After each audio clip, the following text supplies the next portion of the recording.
عارف إنك ممكن تعيش في بيت درجة حرارته ثابتة طول السنة من غير تكييف واحد؟ السر كله مستخبي تحت رجليك في باطن الأرض. لو نفسك تقضي صيامك في مكان رطب وبعيد عن دوشه العالم، اخبط لايك واشترك على القناه عشان احجز لك اوفر مقطعي يرضيك تسيح من الحر. اخلص ودوس. نرجع لموضوعنا. البيوت دي اسمها Earth Sheltered Homes. الأرض هنا بتشتغل كعازل طبيعي. شايفين النور؟ رغم إننا تحت الأرض، بس التصميم الذكي بيخلي الشمس تسقيك عايشة إنها مستغرب.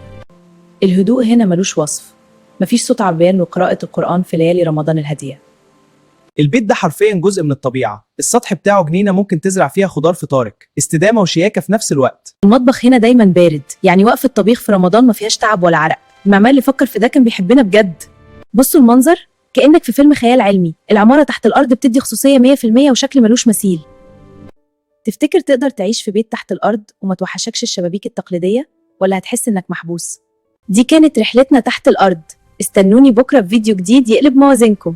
رمضان كريم.